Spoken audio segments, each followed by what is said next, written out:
Hey guys, it's Wraith. This chapter has been extensively edited due to sensual content and a large discussion of SA.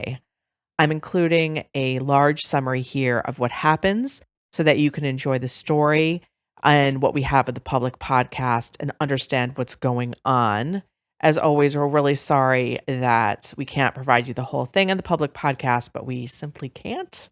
So this is going to have some spoilers of what's coming, but in all honesty, it won't make sense if you just listen to the recorded bits and try to put it together. So here we go. While waiting on Damon and Julian to arrive at Absinthe, Balthazar urges Christian to drink his blood, but Christian resists. Sensing something larger than simply not wanting to be seen by others feeding, Balthazar asks Christian what is truly wrong. Christian explains his past to Balthazar, including the fact that he had what he terms an affair with his father's colleague and married best male friend, named David. Christian ended that relationship, but David stalked him only to die in a car accident. Christian is haunted by this and fears that there is something about him that causes men to act badly. Balthazar at least partially convinces Christian that this is not the case, that it was David who was wrong and bad and nothing to do with Christian whatsoever. He assures Christian that he is not David and that their relationship, whatever form it will take in the future, will not be like that one. He ends up feeding Christian. Again, I'm really sorry we can't share these scenes with you on the public podcast.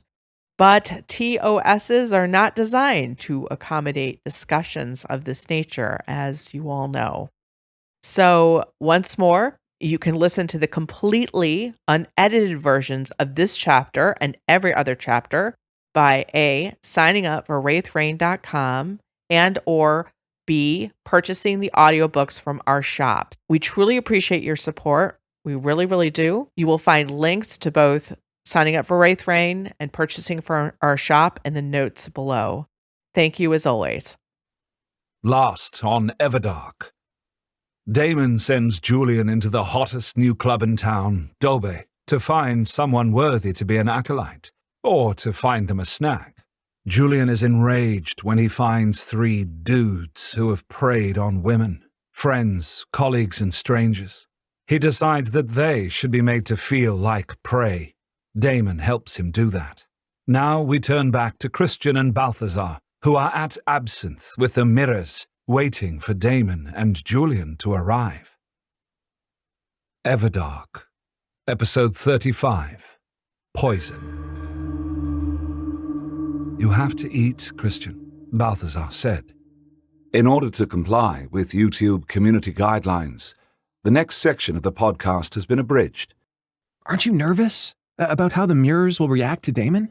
Christian gestured towards the totally filled bar. Balthazar glanced between the curtains at the dimly lit bar. Absinthe was a study in simplicity. Most everything was black, from the smooth stone floors to the towering walls that extended 2 stories above their heads. The tables, chairs, couches, and even the bar itself was of black stone. All of this made the touches of green that much more spectacular. There was a waterfall that ran from the ceiling down to a pool on the first floor with a brilliant lighted green background. The green lights behind the minimalist bar as well, where bottles of absinthe were prominently displayed on the thin glass shelves, also stood out in an almost Dali-esque vibrancy. But it wasn't the decor that had every single seat in Absinthe taken. No, it was Damon's arrival. The human customers had found themselves with the sudden urge to clear out. Now, there was no one who didn't have silver eyes in that room. Even the bartender was a vampire. The real bartender had gone home with $1,000 in his pocket and no memory of anything at all. I'm sure that Damon is in no danger from the Mirryrs. He has already ingratiated himself to a bunch of jaded exiles, so he'll have no problem here, Balthazar said with a shrug. I admit I wouldn't have thought this before, but vampires want a king. They will want Damon. He is quite something, Christian agreed. That his very logical fledgling agreed so readily told him that Damon's effect was real. It wasn't something he was imagining. True, Which is why I'm not worried about Damon, Balthazar said truthfully. He'll wow them, but before he gets here, you need to eat. We could go outside. More privacy that way. I can wait until... No, Christian. This is where I must be the master and you the fledgling. Balthazar was firm. You must feed now, not after. I imagine this evening will not end until the sun is on the horizon, and you can absolutely not wait that long. Christian let out a shuddering breath. It's intimate. He was stunned by Christian's use of that word in regards to feeding. He had imagined that Christian would reject such a characterization of it. Yes, it is, Balthazar admitted, and I would not share it with anyone. But a new vampire is still fragile and needs constant feeding and care. Christian nodded, but his head lowered again. Balthazar turned to the curtains that half covered the alcove. With a growl, he undid the tiebacks and drew the curtains fully closed, bathing them in mostly darkness. Staying here would be better than out in an alley or even on top of a building, though the moonlight would be romantic. He turned back to Christian, using his own body to block any view that the Mirryrs might have of Christian. Then he sent out a wave of misdirection into the room, and all eyes left the alcove. Christian blinked. You did something right then, didn't you? It felt like you had a hold of their chins and turned their heads away from us. Christian murmured, awe very apparent in his voice. They won't be watching us.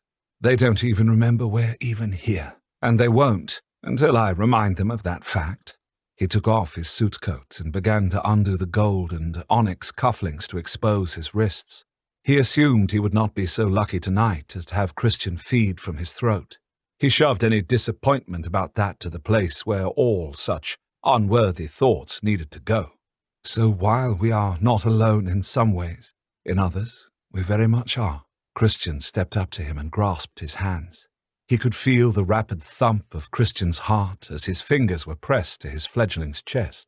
Thank you, Christian whispered.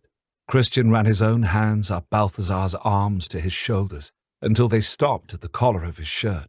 Christian's breath was coming in bird-quick little gasps as he undid the buttons at Balthazar's throat. But this wasn't simply the eagerness of feeding. No, Christian was fighting panic.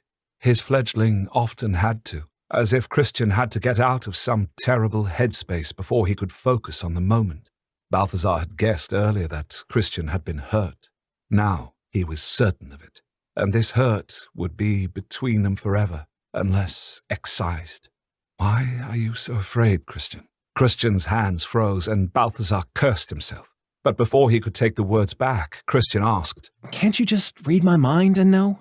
Some of your thoughts are apparent to me, but I am no Damon, he said quietly, and I wouldn't invade your privacy that way. You could compel me to tell you. Christian pointed out. I wouldn't, unless, do you want me to? Christian was so still that he seemed like a statue, but then the words began. In order to stay within YouTube community guidelines, the next section of the podcast has been edited. To get the full version, either subscribe to Wraith Rain as a member, or buy the audiobook from the Wraith Rain shop. Christian suddenly wiped his face clean of the tears that had evidently fallen. He took in deep breaths and clearly was trying to settle himself. After a moment, Christian said, Well, I had to tell you.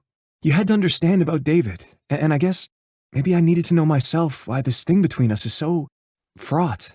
The urge to baby Christian was huge, but that would have been the wrong move. Breaking him down again would have to be done in private, not now, not when they both had to meet the crowd. Balthazar hated putting on a public face. After all that time with Roan, he had decided that he was going to always show the world what he felt and fuck the consequences. But this wasn't just his feelings. These were Christian's, and his fledgling needed privacy. Balthazar opened his arms to Christian. I am not afraid, Christian. You are not poisonous. I am not David. We will not destroy one another. I welcome you into my life. Whatever happens, this is my choice, and I will never regret it. Now, it is up to you. Christian's silver gaze flickered over him. So strange that I would want this. It's like fate laughing at me. You are so not at all the right person to keep things tidy. No, I am not. I am a disaster area.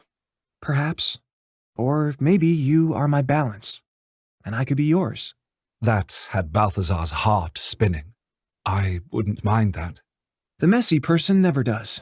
A faint smile. This doesn't mean... I won't expect anything because of this, Christian, Balthazar assured him as he saw the fear wash through Christian's eyes again.